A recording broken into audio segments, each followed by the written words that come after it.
Good morning, everyone.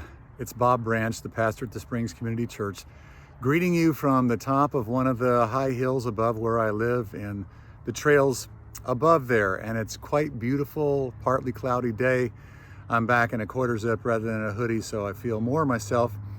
And I want to talk to you today about this whole idea of moving in the right direction with God, moving in the right direction with God. Now we're in Psalm 23, and as you know, Psalm 23 is this powerful and beautiful and comforting psalm full of truths about the care of God. And it's been effective transportation for many centuries already to actually cause people to be able to enter into the care of God in a much more honest and fluid way. Well, David was a shepherd, as we said. He was a king now when he's writing this, but he was a shepherd. He's a shepherd before. And out of that, he starts to take and to draw on this imagery of what it's like to for God's care of us. And, basically the relationship between God and us with God mirrors in many ways this sheep shepherd kind of relationship. And I'm going to see if I can quote it to you. I'm going to see if I can quote it to you out loud. The Lord is my shepherd. I shall not want. He makes me lie down in green pastures. He leads me beside the still waters. He restores my soul. He leads me in paths of righteousness for his name's sake. Yea, though I walk through the valley of the shadow of death, I will fear no evil, for you are with me. Your rod and your staff, they comfort me. You prepare a table before me in the presence of my enemies. You anoint my head with oil. My cup runs over. Surely goodness and mercy shall follow me all the days of my life, and I will dwell in the house of the Lord forever. Today we want to take a little bit of a look at He guides me in paths of righteousness for his name's sake. Now, when we say that, basically we're saying He guides me in the right paths, in the right direction, in the right way, because His name is at stake in this. His name is on me. His name is on you. And Jesus actually parallels this so beautifully in John chapter 10, where He talks about Himself as the good shepherd. And what Jesus says is that the shepherd knows each sheep by name and they know the shepherd's voice. Now, He's drawing on this whole shepherding kind of vocation of the time of His time and the time before that, where a shepherd actually had a kind of a relationship with a sheep that was more like a pet than it was like a farm grazing sort of an animal. And so every family had a flock, every village had their flocks together. The shepherd was watching and tending these sheep in that flock. And while he was doing that, he's cultivating these relationships. And this one has a name, and this one has a name, and this one has a name. I imagine for me, it's Fifi over here and Rover over here. Even though they're sheep, I'm giving them dog names because that's what's coming up in my mind right now. But He gives them each a name, and then He calls them by name. That's what Jesus says. Now, there's a bigger image that people in Jesus's time would have understood with that. And that is that if one shepherd brought his flock, let's just say 40 sheep, to a watering hole, and there was already a shepherd with another 40 sheep there, and the sheep got all commingled in the midst of the whole thing, and they're all, getting their water, and they're all getting their thirst quenched. But then how in the world are you going to separate these sheep? Well, it's fairly easy. Basically, the shepherd of those sheep just turns around, he begins to walk, and he calls each one of them by name. Hey, Bob. Hey, Tony. Hey, Jill. Hey, Becky. Come and follow me. And as he walks away and he calls them by name, they peel off from the watering hole and they follow the shepherd. The idea here is that the sheep follow the shepherd. It doesn't work the other way around, that the shepherd leads the sheep. Now, I realize that in all human beings' lives, pretty much since the time that human beings have been around, that there's always been this tug of war that's going on. Like, who's actually leading here? Is it God who's leading, or is it me who's leading? And we have that tug of war thing that's going on with us and God. But the reality is that the sheep are always in the best care, not when they're in their own care, but when they're in the shepherd's care. The sheep are always better off when they're not in their own care, but they're in the shepherd's care. And that involves letting the shepherd lead. Now, there's a bunch of reasons why sheep wouldn't let a shepherd lead. One is because they're so tied to their appetites that they don't want to peel away from whatever little piece of grass or grain or bush that they're eating on at that point in time. Another reason they might not want to follow the shepherd is because they're afraid. They're afraid of wolves and they're kind of spooked, and they're less responsive when they're afraid. Or another reason might be because they're just stubborn animals that they actually don't want to follow. And another reason might be because they just don't trust him.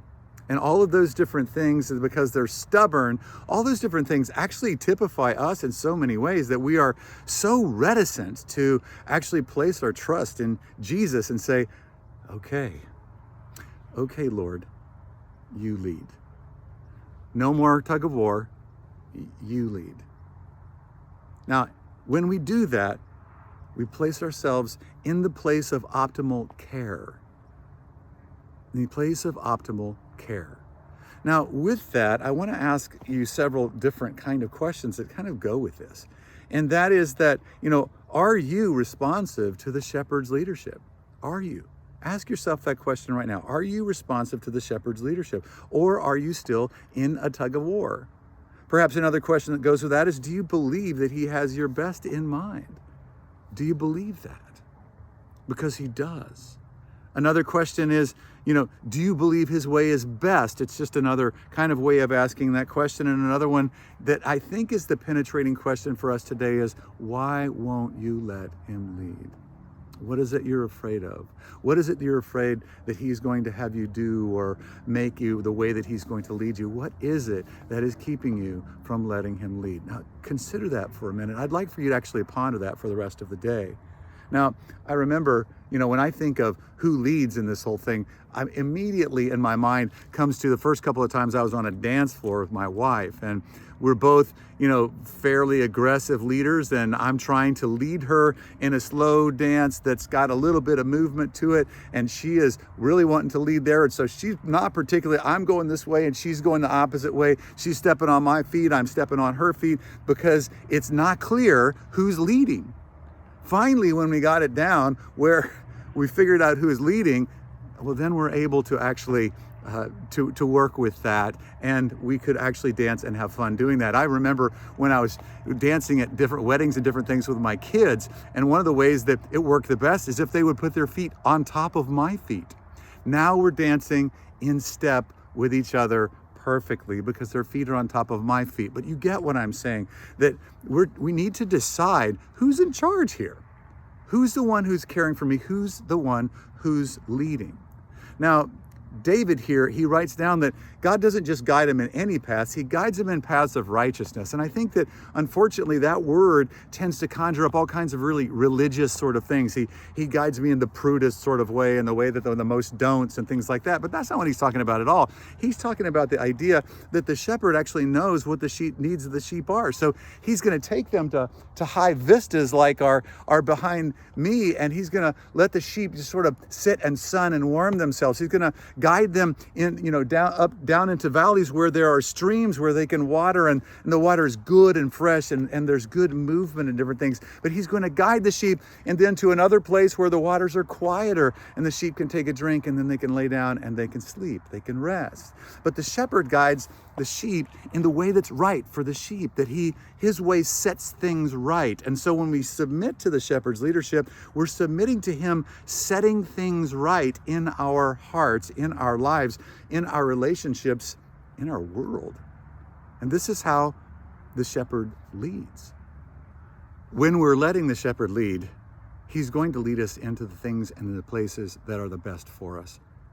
Jesus said it this way, and this is just a turnaround, but it's really the same message. He said, here's how this works.